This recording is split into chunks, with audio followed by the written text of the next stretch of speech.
Magandang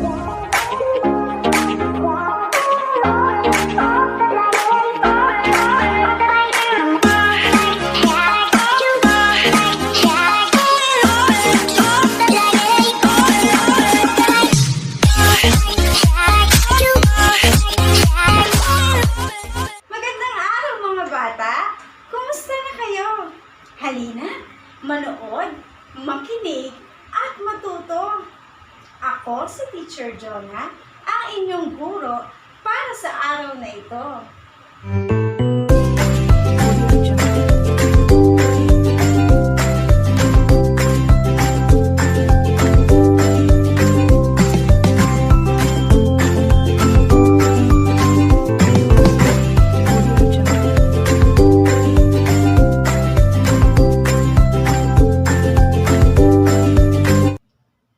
Mga bata, tayo ay nasa ikalawang linggo ng ikatlong markahan. Ang aralin natin ngayong araw ay natutukoy ang mga lugar sa komunidad. Teka, may nakikita ba kayong patalon-talon sa aking hardin? Tama, isang kuneho. Marami akong kuneho sa aking hardin. Paborito ko ang mga ito. Alam niyo ba ang kwento tungkol sa kuneho?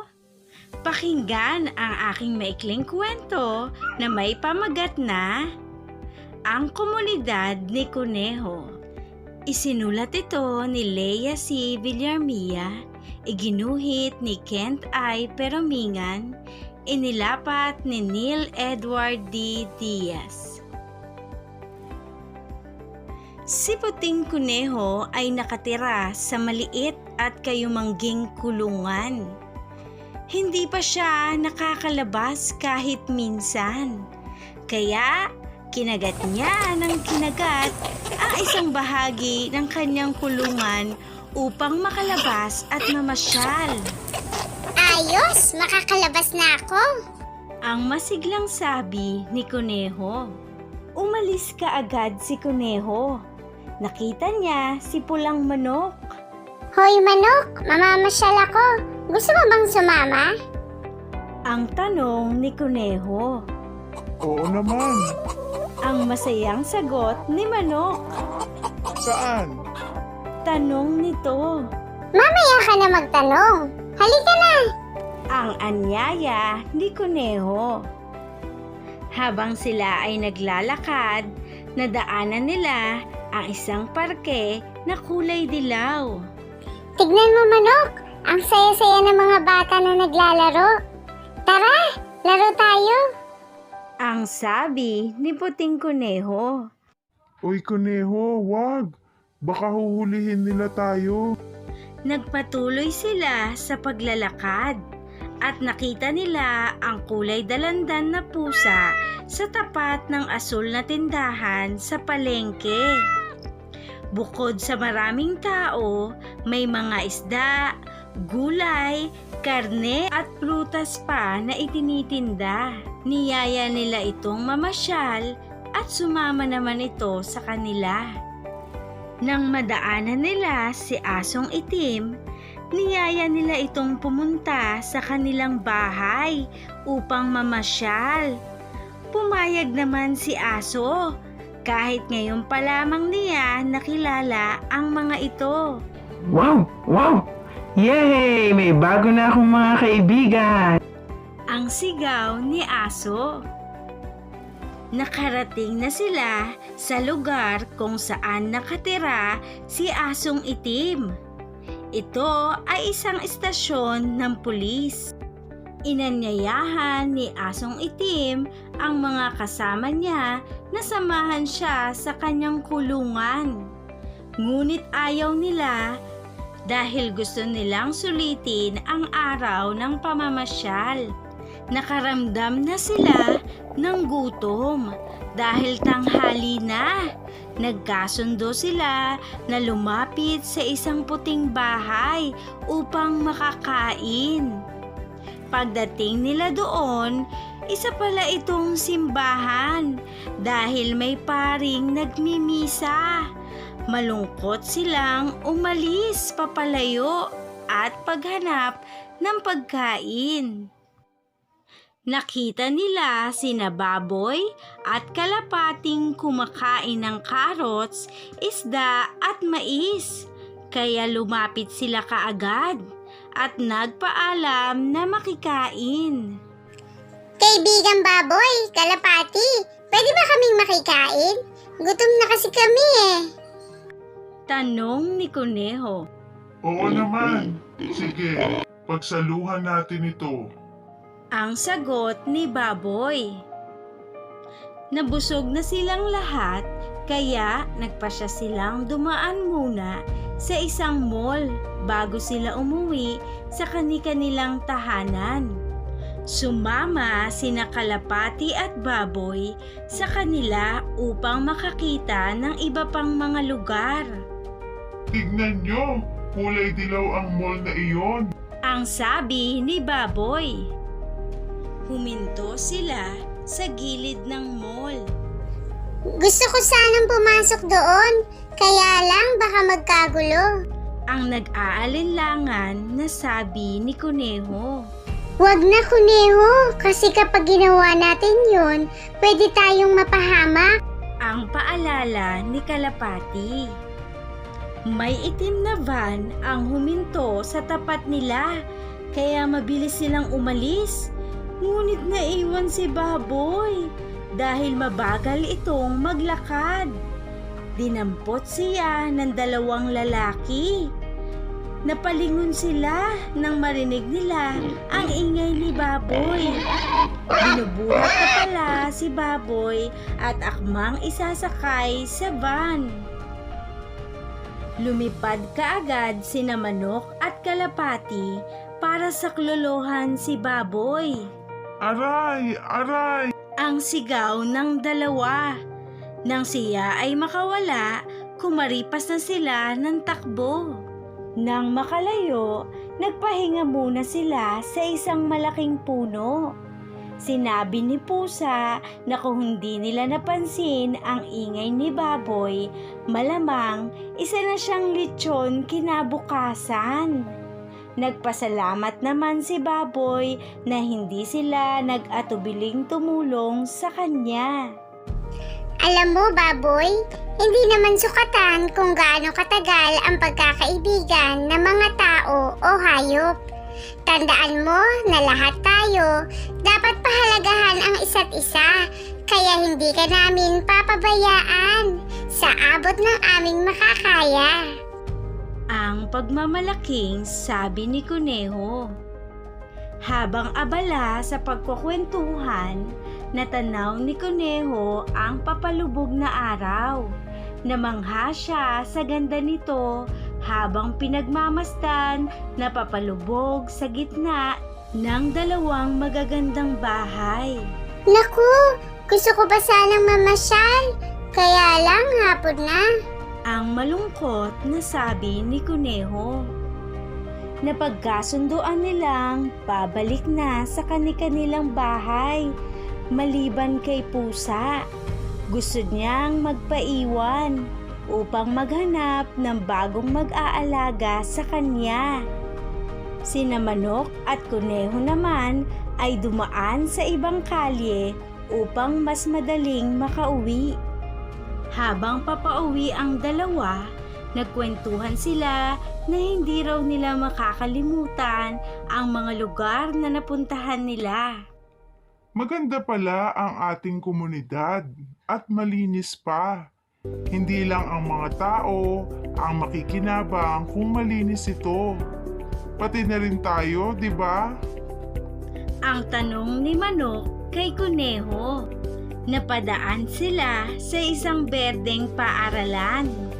Oy, Kuneho, tamang-tama, papasok tayo dahil mayroon na tayong natutunan. Ang pagmamalaki ni Manok. Tama ka, Manok. Ngunit, hindi tayo nababagay dyan. Kaya umuwi na lang tayo. Ang mahinang tugon ni Kuneho. Hinamon ni Kuneho si Manok na banggitin ang lahat ng lugar na kanilang napasyalan. Kung totoo bang hindi niya ito nakakalimutan. Ngunit, dalawa lamang ang kanyang naalala. Napayuko na lamang si Manok dahil nahihiya siya kay Kuneho. Gusto ring malaman ni Manok kung may natatandaan si Kuneho sa mga lugar na kanilang pinuntahan. Kaya sinabihan niya si Kuneho na isa-isahin ang mga iyon. Sinimula namang banggitin ni Kuneho ang mga nasabing lugar. Napahanga si Manok sa galing ni Kuneho. Natatanaw na nila ang bahay ng kanilang mga amo. Nakikita rin nila ang mga babae at lalaki na nagwawalis at naglilinis sa health center malapit sa kanila. Dumaan sila roon na hindi namamalayan ng mga taong nagtatrabaho. Kararating lamang ni Kuneho nang dumating din ang kanyang tagapag-alaga. Pagbaba nila mula sa sasakyan, kaagad nila itong nilapitan dahil nakita nilang nasa labas ito. Tinampot at niyakap siya ng kanyang amo. Binilhan pala siya ng kanyang amo ng bagong bahay. Dito na niya inilagay si Kuneho. Tuwang-tuwa si Kuneho dahil wala na itong rehas tulad ng luma niyang kulungan. Malaya na siyang makagala. Nang wala na ang mga amo, patalon-talon siya sa labas ng kulungan. Masaya siya dahil natupad ang gusto niyang makapagpamasyal sa lugar nila. At may bago pa siyang bahay. Nagpasalamat din siya sa Diyos dahil mababait ang mga nag-aalaga sa kanya. Nagustuhan niyo ba ang kwento, mga bata? Halina't sagutan natin ang ilang katanungan. Saan-saang lugar sa komunidad namasyal si Kuneho? Sa parke, palengke, ospital, simbahan at paaralan. Mahusay! Ngayon naman ay isa-isahin natin ang mga lugar sa komunidad. Paaralan. Ito ang larawan ng paaralan. Dito, tinuturuan ng guro ang mga bata na matutong sumulat, bumilang at bumasa. Simbahan.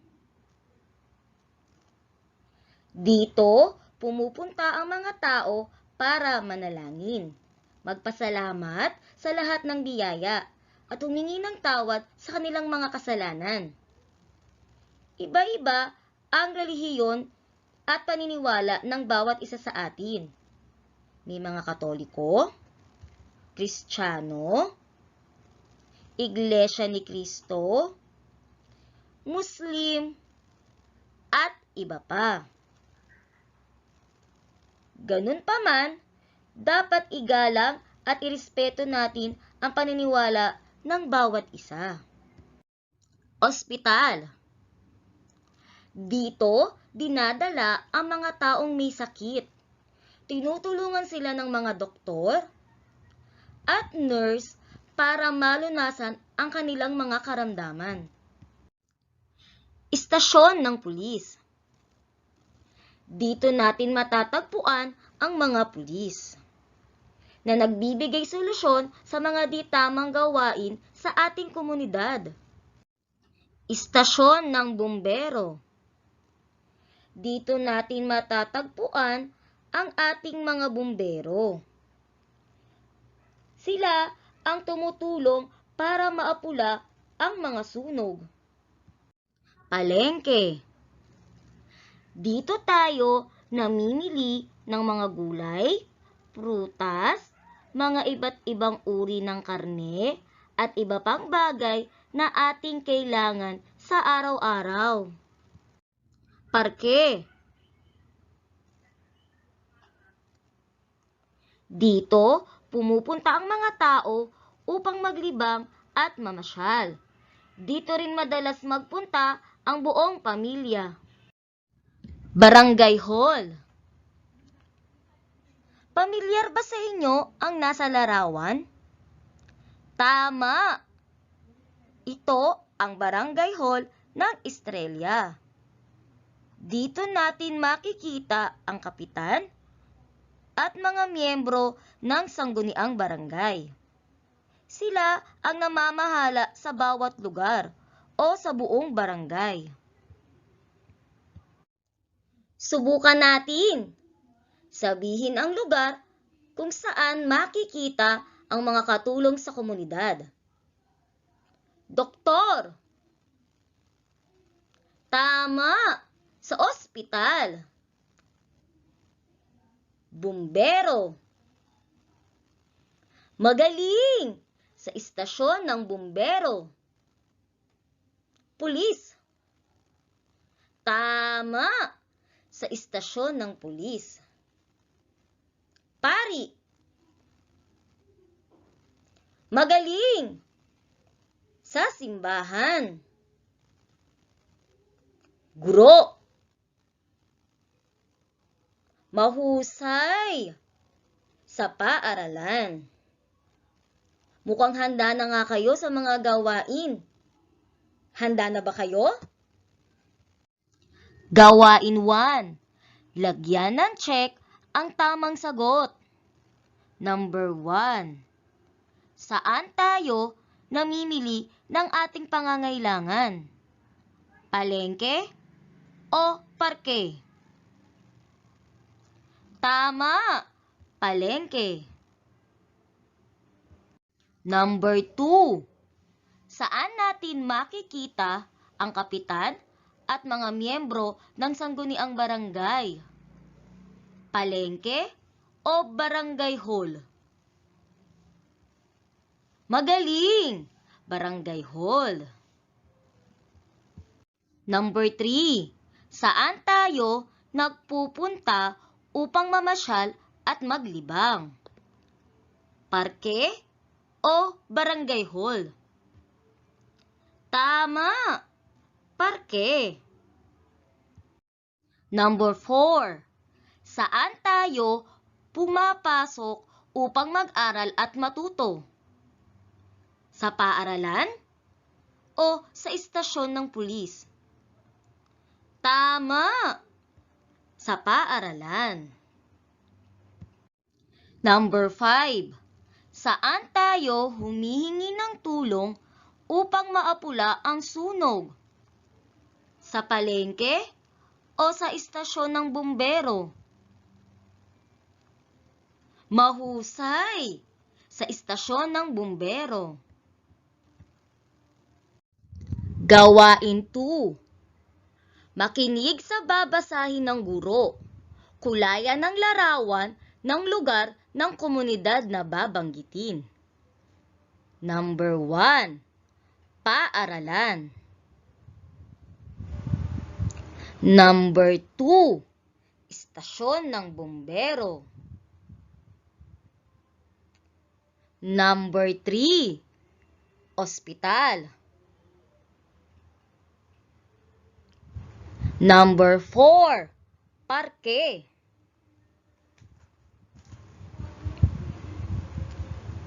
Magaling mga bata!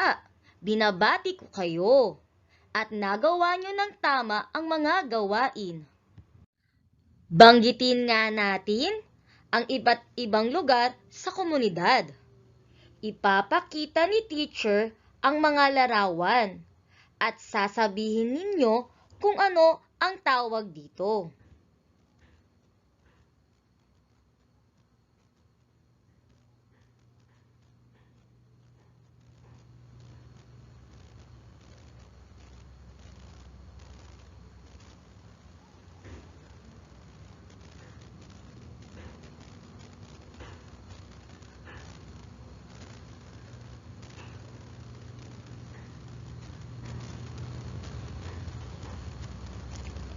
Mahusay mga bata! Tama ang inyong sagot. Paaralan, simbahan, ospital, istasyon ng pulis, istasyon ng bumbero, palengke, parke, at barangay hall. Maraming lugar sa komunidad ang ating makikita. Iba-iba ang serbisyo ang kanilang binibigay. Ang bawat lugar ay sadyang mahalaga, kaya naman dapat natin itong tandaan. Magsanay tayo. Ikabit ang katulong sa komunidad sa lugar kung saan ito makikita. Guro, tindero, doktor, bumbero, pulis, pari. Tingnan natin kung tama ang inyong sagot.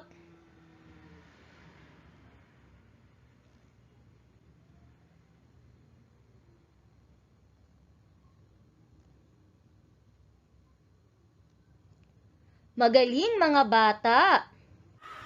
Dito nagtatapos ang ating aralin sa araw na ito. Maraming salamat sa inyong pakikinig. Paalam!